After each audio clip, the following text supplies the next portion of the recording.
Welcome back, America. We're here with our friend Ben Domenech, the editor-at-large of The Spectator, Fox News contributor. You know, Ben, I think people underestimate Donald Trump in so many ways. He is very prudential. He's not ideological about matters domestic or foreign. He tries to figure out ways to make things work, and then at some point, you know, he'll conclude one way or the other.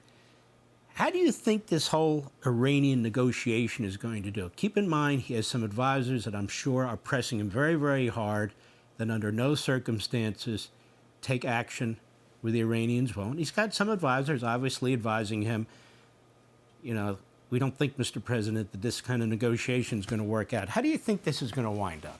Well, I think that the attitude, based on what I've been hearing, both from people who are adjacent to the current officials and, quite frankly, from people who know what was going on internally in the Biden administration in the closing months, that Donald Trump faces a real fork in the road that's coming here about whether these negotiations are even possible, whether there's anything to be gained from them, or whether this is a true flashpoint for the world, really. And obviously, there's a lot of different relationships you have to factor into this. He's surrounded himself with a team of people who have different opinions, whether you're Marco Rubio or Mike Waltz or the people who are working underneath them, whether you're Tulsi Gabbard or J.D. Vance, you know, Pete Hegseth obviously in the mix as well. He's getting a lot of different ideas from a lot of different people. But I also think that his relationship with Benjamin Netanyahu can't be underestimated as being a major factor in this.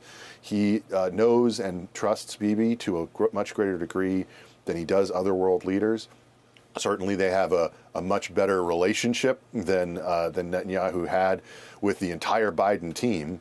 And I think that that has to factor into this to a greater degree than it would perhaps under a different president.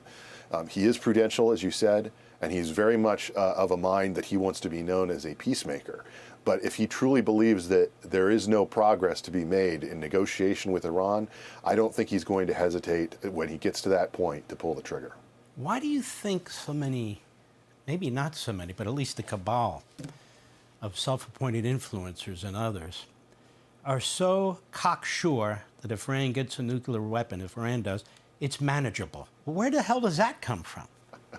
Well, it only flies in the face of everything that we've thought about in foreign policy for the last several decades. I think that cocksure is the right word to use for this. I wouldn't underestimate, though, Mark, also the fact that there is a very dedicated campaign, a well-funded campaign, in fact, I believe, to undermine the American relationship with Israel that has been going on for years, some of it in plain sight, some of it behind the scenes, well-funded and very active, trying to influence American policy in every way that they can. And part of that has been, I believe, a lobbying effort that has unfortunately swallowed up some of the people who are traditionally thought of as being on the right, to some arguments that I think they would be wiser to ignore and should understand where they're actually coming from. Our relationship with Israel is in our interest.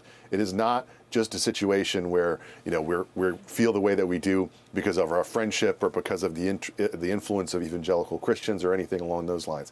It is in our national security interest to keep that relationship as strong as ever. And I believe that they are prepared to do what it takes if they're given the permission and the backing, and perhaps not even need the resources of the United States. That depends on what they want to do.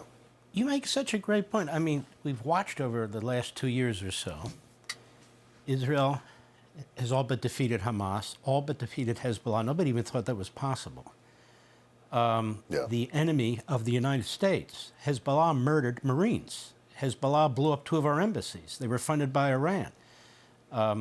Iran has sought to assassinate our president. I mean, what's the trigger line here at some point? Why do they keep saying Israel's trying to drag us into a war when Iran's made it quite obvious that they want to take us out, or at least our leaders out?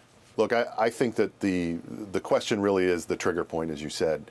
But again, what your example, I think, applies here as well, which is that Israel is perfectly capable of doing these things themselves. They've had plans in place for forever. They know how to approach this, and they've just proven that they can do things that a lot of people in America didn't think they were going to be able to do. once they had the backing and the permission to do it, and then, sometimes without that too, because they knew what needed to be done. Hey, Sean Hannity here. Hey, click here to subscribe to Fox News YouTube page and catch our hottest interviews and most compelling analysis. You will not get it anywhere else.